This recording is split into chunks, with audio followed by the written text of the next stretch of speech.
दोस्तों, हम नासिक ज़िले के अंबापुर गांव से ये वीडियो बना रहे हैं। आज होली है। यहाँ होली किस तरह मनाते हैं उसी के बारे में आज हम आपको बताएंगे। यहाँ हनुमान जी के मंदिर में सबसे पहले एक छोटी होली जलाई जाती है। गांव के पुजारी के तरफ से पूजन होने के बाद इस होली को जलाते हैं और उसे सबसे पहले जो गांव का मुखिया है, गांव का पाटिल है, वो नैवेद्य चढ़ाता है। पहला मान उसको दिया जाता है और बाद में गांव के 5 कुल के लोग उस छोटी होली को नैवेद्य चढ़ाते हैं।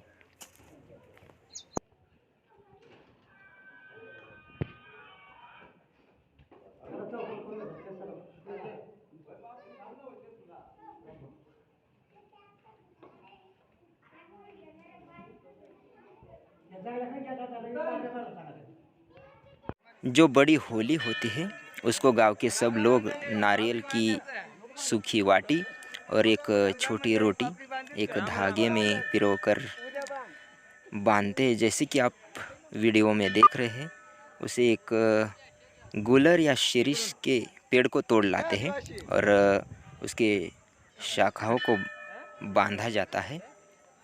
उसे होली का खांब कहते हैं। उसके बाद उस होली के खांब को एक गड्ढा बना के उसमें खड़ा करते हैं और साइड से कुछ लकड़ियाँ जलाने के लिए खड़ी की जाती है। एक छोटा गीत गाया जाता है। बाद में होली की आरती गाई जाती है।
पानी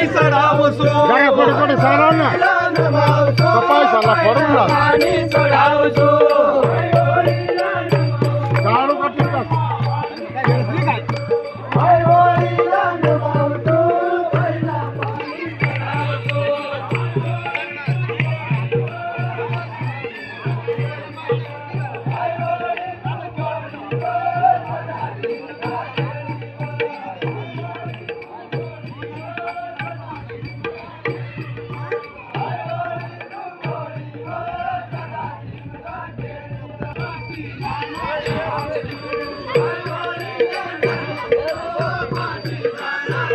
आई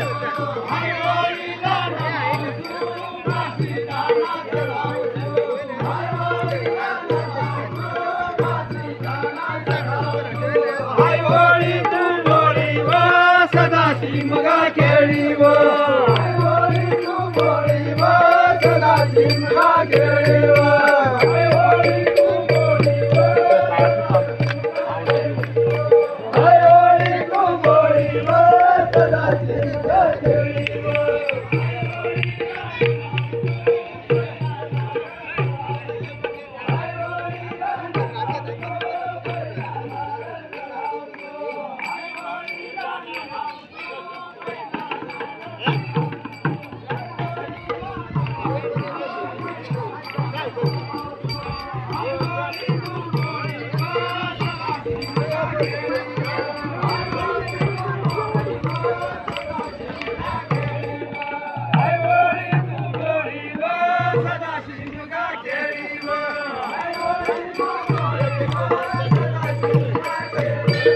आई होळीला नमावसू पहिला ठाम चढावसू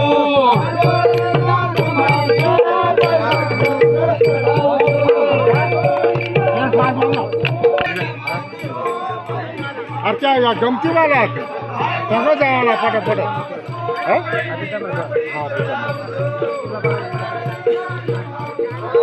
आपी आई होळी तू होळी व सदा शिमगा खेळी व आई होळी तू होळी व सदा शिमगा खेळी व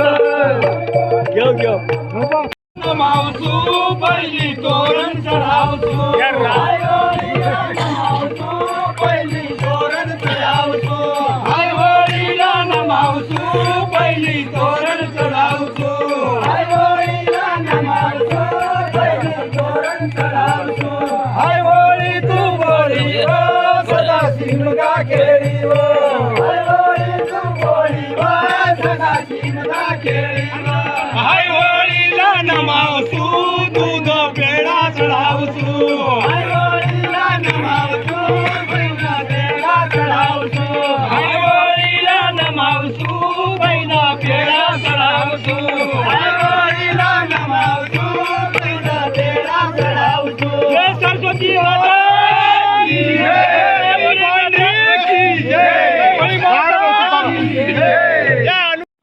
आरती के बाद गांव के कामदार लोग होली जलाते हैं।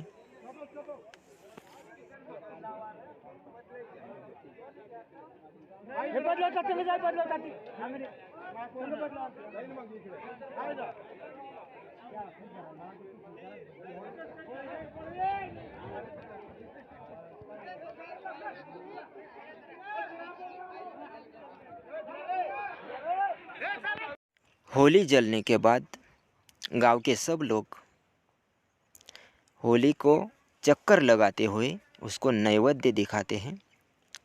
जो छोटे बच्चे होते हैं उनको भी होली के चक्कर लगवाते हैं।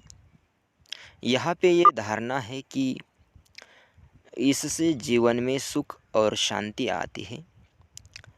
होली दुख हर लेती है। मुझे लगता है कि ये एक प्रकार की आभा शुद्धि है जिसको औरा शुद्धि कहते हैं। कई संत कई वैज्ञानिक इस पे बोलते हैं। हर मनुष्य की एक आभा होती है और इसकी शुद्धि कई प्रकार से करते हैं। अग्नि से भी औरा शुद्धि करते हैं। तो ये जो प्रथा है इसमें वैज्ञानिक तरीके से देखें तो एक अग्नि से आभा शुद्धि ही होती है, औरा शुद्धि ही होती है। यही मेरा खुद का मानना है।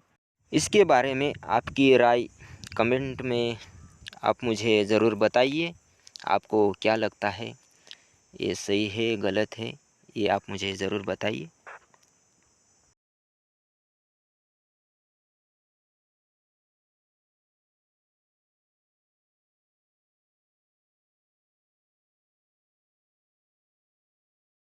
होली का जो खम्भ होता है उसको ज़मीन पर नीचे नहीं गिरने देते। गांव के कामदार उसे ऊपर ही झेल लेते हैं। यदि वो नहीं झेल पाते तो उनको दंडित किया जाता है और उनसे कुछ पैसे वसूलते हैं गांव के लोग। बाद में उस खाम को कुल्हाड़ी से तोड़ना होता है।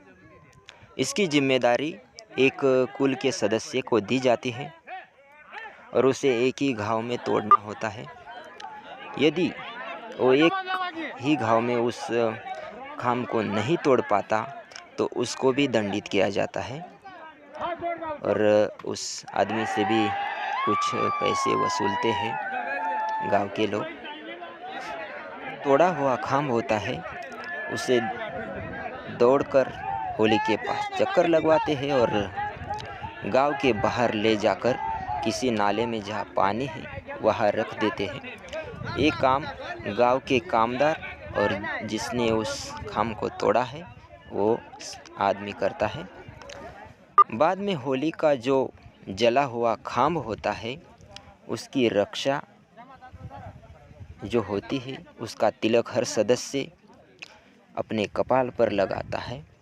ये पवित्रता का प्रतीक है।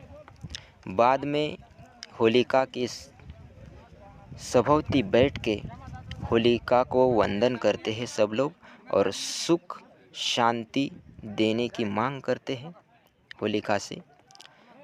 बाद में सब अपने घर जाते हैं। 5 दिनों तक होलिका के पास रात को हर घर का एक सदस्य सोता है, जागरण होता है, तमाशा होता है, नाच गान होता है, होली खेलते हैं और 5वें दिन होली की आरती होती है, उसको नैवेद्य चढ़ाते हैं और होली को बुझा देते हैं। दोस्तों वीडियो अच्छा लगा हो तो लाइक करिए, शेयर करिए, चैनल को सब्सक्राइब करिए। धन्यवाद।